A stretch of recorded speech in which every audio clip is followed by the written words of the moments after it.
wanted to thank you for participating. She actually got seen by another doctor who offered her just cross-linking for her keratoconus. Very common here in New York and also the United States. The vast majority of surgeons doing cross-linking are just going to cross-link you. They're not going to do the laser, and then you're not going to see better. The cross-linking will just make your cornea stronger so it doesn't get worse. You don't need a transplant. But the patients want to see better. They don't want to just not see worse.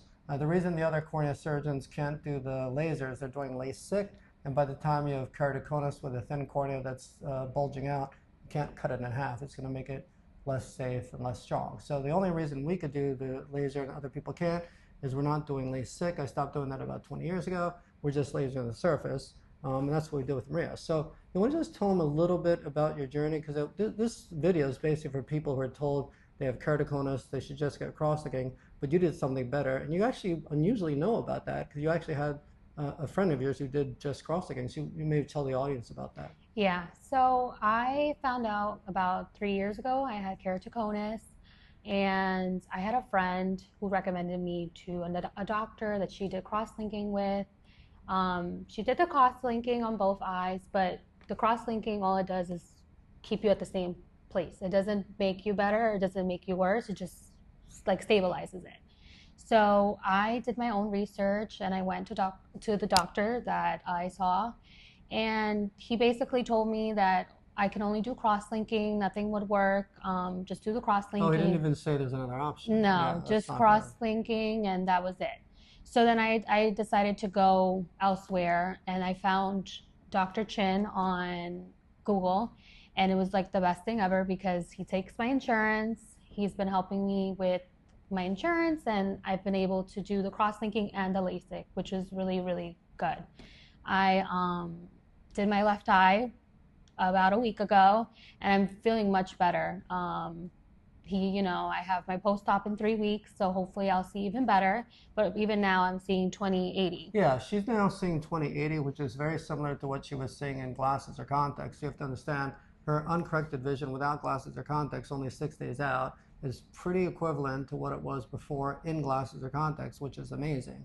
And I did tell Maria that if that happens, by her 1 month post-op, which is 3 weeks from now, she should be seeing better without glasses or contacts after the laser plus the cross-linking than she was before in the glasses or contacts. It's really amazing, okay? And again, if she went to this other doctor, or the vast majority of doctors in the United States, they would just do cross-linking. So we're actually having some patients flying from other states because they were told nothing can be done, just do the cross-linking, you won't need a transplant. And I would say 80 to 90% of the time, I could do the laser. It depends on the corneal thickness and the prescription. Even if I can't do the whole amount, let's say, she had a huge amount of astigmatism and a huge amount of hyperopia. We got rid of all of that. Let's say she had a huge amount of myopia, a huge amount of astigmatism, and the cornea wasn't that thick, and we could only get rid of half of it. It's still better than nothing, because then you would see halfway towards glasses or contacts, you know what I'm saying? So instead of seeing maybe 20/80, maybe she would see 20/100.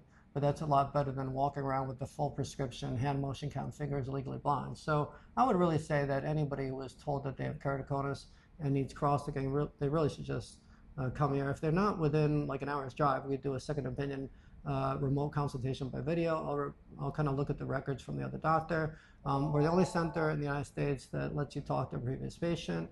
And then again, we take medical insurance. So I definitely think that there are a lot of thousands of people out there. We did a Google search. There's 100,000 people in the United States with keratoconus, so there's 100,000 people that we could help. So I really appreciate you participating in the video. Yeah, it was like the best decision because just doing the cross-linking, I wouldn't be able to see anything.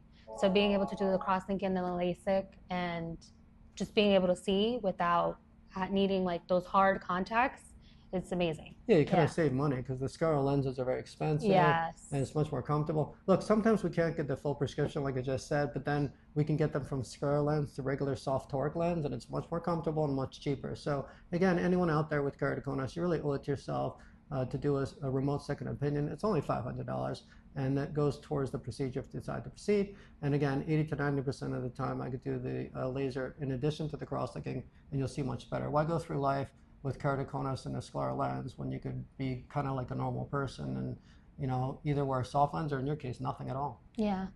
Yeah. Thanks a lot. I really appreciate it. Thank you. Thank you guys. Everyone was great here. and I can't wait to do my next surgery, which is my right eye. Yeah, it's pretty cool. We're basically taking Yeah. people with keratoconus in glasses or scleral lenses and then making them into not just a normal person in contact lenses. Sometimes, like in this case, they're like a normal person without glasses or contacts. It's like life changing. Yeah. So, Yeah. okay, thanks a lot. Thanks for participating. Thanks.